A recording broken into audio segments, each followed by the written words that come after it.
Good morning everyone, and welcome back to one of our videos. Today I'm going to talk about how to create a virtual machine on cloud services. I'm using today Azure services. So let's jump into the steps.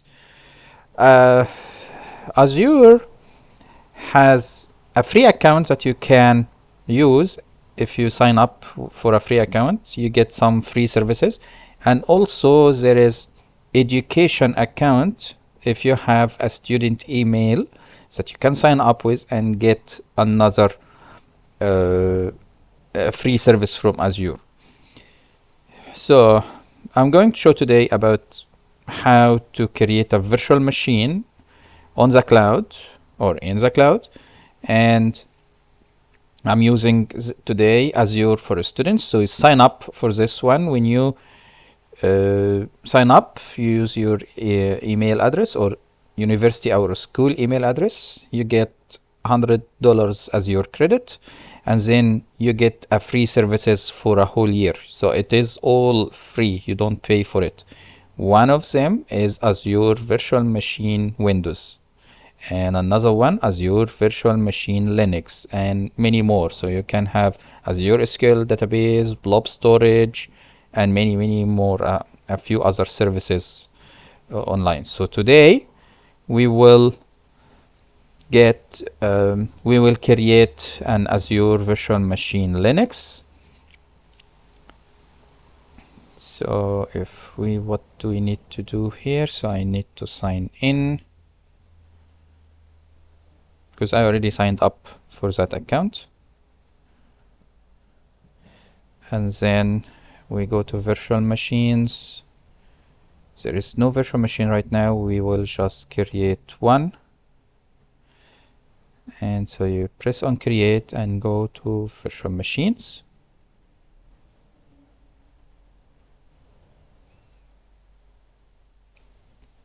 And then subscription is Azure for Student.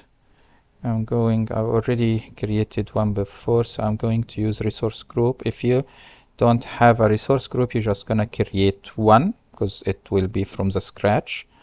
Then Azure name, let's say Linux, and then choose the area. I'm gonna use East United States. Availability zones, we are not going to play with any of that. And then the image, I'm going to use Ubuntu Server 24 LTS Gen 2. Then it said the size is available in zone 1. Zone 3 are supported, but I'm in zone 1. This size is not supported in zone 1, so I can just put it in zone 3. Okay, so this is the one that is free. It said here free service eligible, so you will get this one. It's just one virtual CPU and 1 GB of RAM. Then authentication type, this is how you are going to connect to the machine. I'm just here, I'm gonna change it to Mina.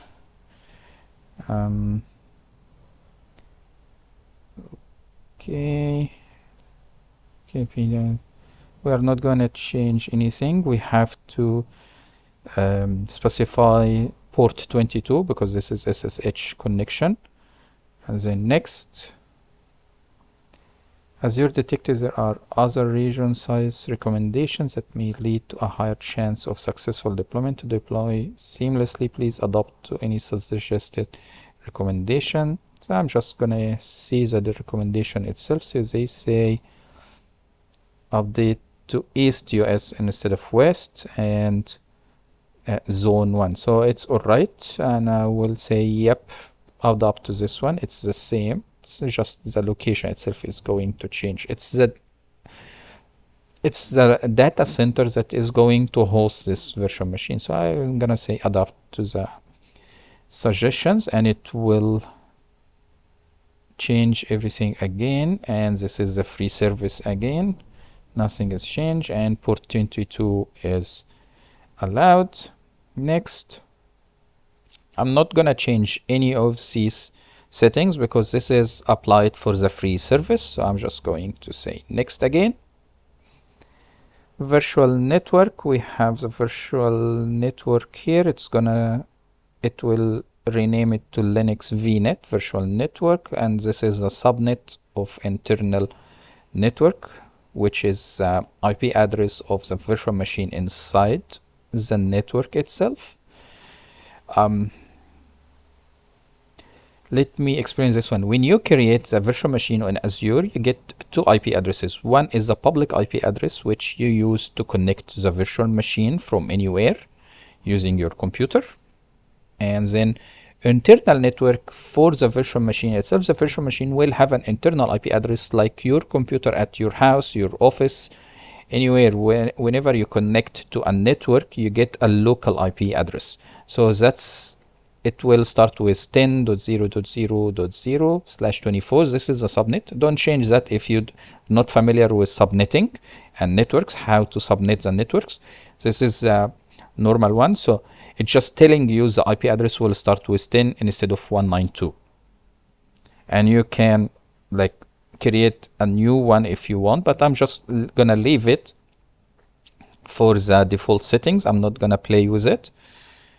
It said here on public inbound ports, this is allow selected port, which is SSH22, and I'm gonna check on RDP also, because once I install this one, I can install the GUI on the Linux machine and then install RDP service, so you can remote desktop on it from your Windows machine as if it's a normal machine like Windows. It's not a Linux. So usually you connect to Linux using SSH and then use the CLI, the commands, to run all your depot or your testing on the machine itself, on like operate the machine itself using the command prompt.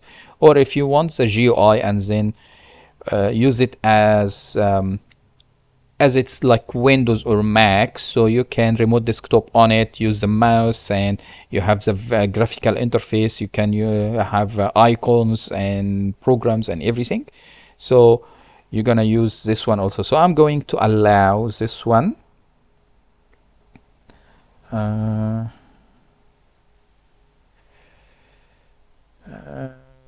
Okay, I don't need to change anything else, because whenever you change something, it will get you out of the free service and then charge you on it.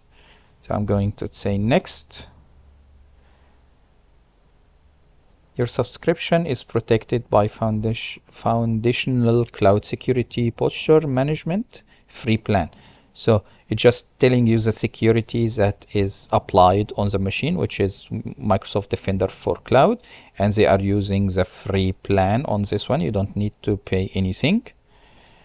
You can enable auto shutdown if you want. That configure your virtual machine to automatically shut down daily. Again, all these settings can play with after you like create the virtual machine itself. Nothing. I'm not going to do anything. Alerting. Nothing also to be changed, so I'm going to press next. All good also. I'm not gonna change any settings on that page. Also tags, there is no tags, and then review to create.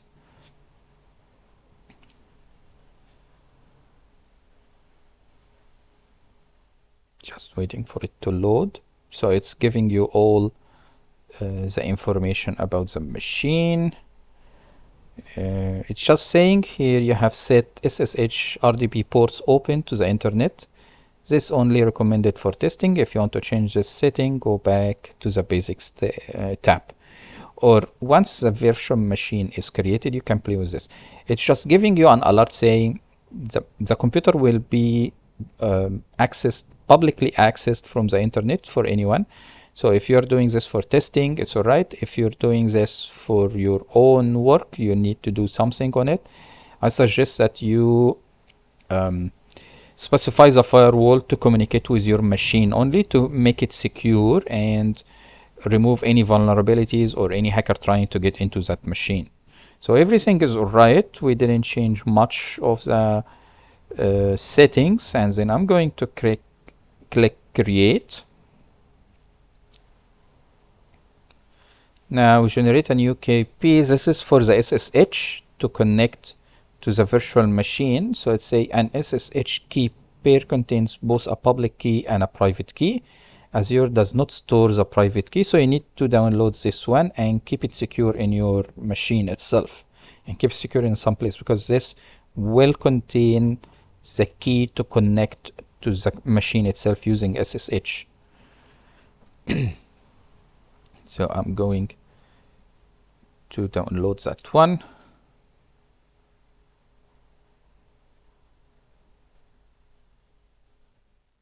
Just making sure it's downloaded. So I'm just going. So that's linuxkey.pim, and yep, I know this location, so I'm gonna install it on that. Download it, yes, and then return to create the machine. As you can see here, it's say deployment in progress. Deployment is resource group free is in progress. So it's just creating the machine for you now. Give it some time. It usually takes a few seconds. Yep, so it's creating now virtual machine, Linux. This is a network security. Let's see. So it's a network security group, the network interface, virtual. So it is creating all the required hardware, as we can say, but it's a virtual hardware for the machine, and now it's creating the machine itself. Okay, we'll wait for a few more seconds just to give you an overview. So now your deployment is complete. Say here deployment is complete. Go to resources to see it, or pin it to dashboard. But I will just, if you don't press on any of these and you forgot about it, if you go back to the home page and then click on virtual machines, you will find it here. If you click on it, you will see some information about it. This is a private IP address. The public IP address that you use to connect to it, and then connect using the SSH itself. And it is started. You can restart, you can stop it, you can hibernate later on. And so the machine itself is up and running. It's Linux, Ubuntu server machine, and all the other information that we already created. And that's how you create a virtual machine in Azure Cloud Services, and you can use it later on. Thank you for watching, and wait for more videos.